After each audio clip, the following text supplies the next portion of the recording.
Thank you, Mindy, for the opportunity to say a few words about the report. And thank you to your team for the privilege of working with you on what I hope is a bit of a game changer. I hope I'm not going out on a limb by saying to this crowd that the world has changed, it continues to change, and that business leaders, whether they're in the boardroom or in management operations, need to understand how environmental, social, governance issues impact their business.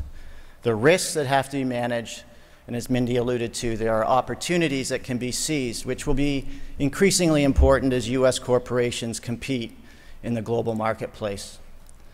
We might embrace that construct here, but again, as Mindy said, it's not a construct that is broadly embraced in corporate America or in the global corporate community. And that's the challenge. How do we get companies to move forward on the very important sustainability agenda?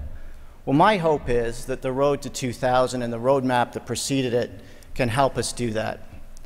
In my experience in talking with companies over the last 22 or 23 years, while they may understand or grapple with sustainability from an intellectual or theoretical level, it's much more difficult to get them to operationalize that. And sometimes the toughest thing is simply getting started. I mean, those of you who work in business, I mean, there are so many issues and so many challenges coming at you every single day that sustainability is sometimes an opaque and hugely challenging thing that it's easier to do nothing than just getting over that initial hump. My hope is that the roadmap and the Road to 2000 can help get companies over that incredibly important initial hump. And I think it can do it in a couple of ways. First of all, I think that the Road to 2020 and the roadmap itself help define what the destination looks like. And that destination can be different. It's not a one-size-fits-all. It's different depending on what your corporate culture is, what sector you work on, where you work in various parts of the world. But it helps define what that destination is. And we talk about this as being a journey, which is true, but it helps if we have some idea of where we're going. But I love the analogy of the roadmap and on the road to 2020.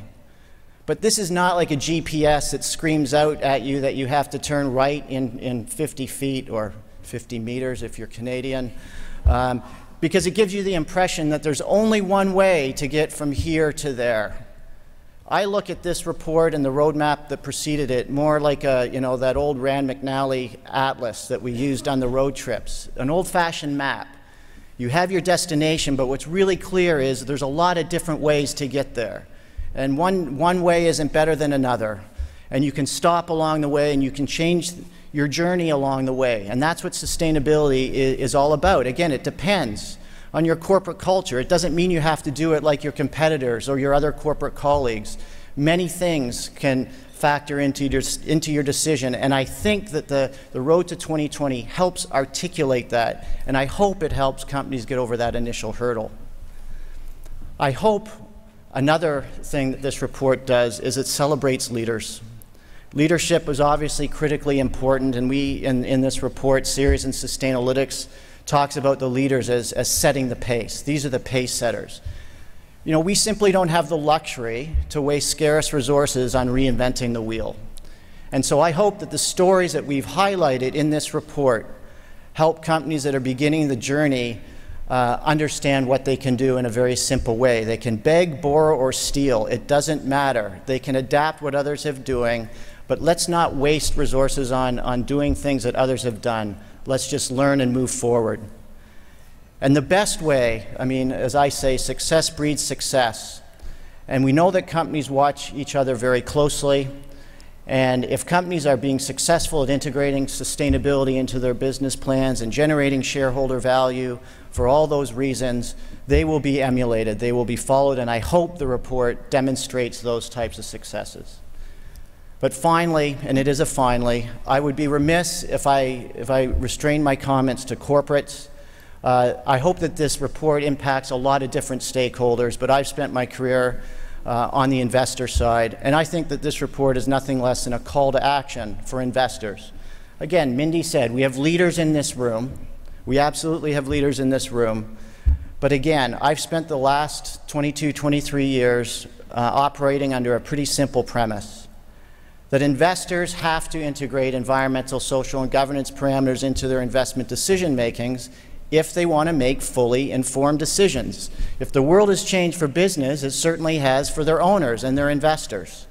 And the fact is, I don't believe that investors will get that risk-reward equation right if they're not looking at these issues on the sustainability front. They'll get that equation wrong more often than they will get it right. And so the fact is, I know that this report can help investors focus on those issues that they should be looking at when they're deciding to buy or not to buy a security. Those specific E and S and G issues that could be critical to the decision are highlighted very clearly.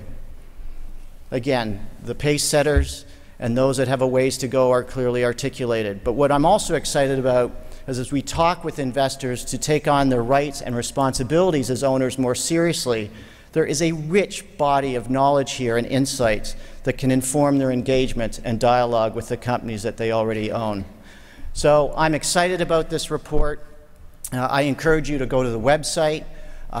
You know, it's a wonderful tool. Go in, get into the ratings, the rankings, the findings. Tell us what you like, what you don't like, what we can do better. But I encourage you to use it. I encourage you to share it in the hopes that we can move this agenda forward. So again, thank you, Mindy, to your team for the invitation to be here. And thank you all for coming and enjoy the next 2 days together. Thank you.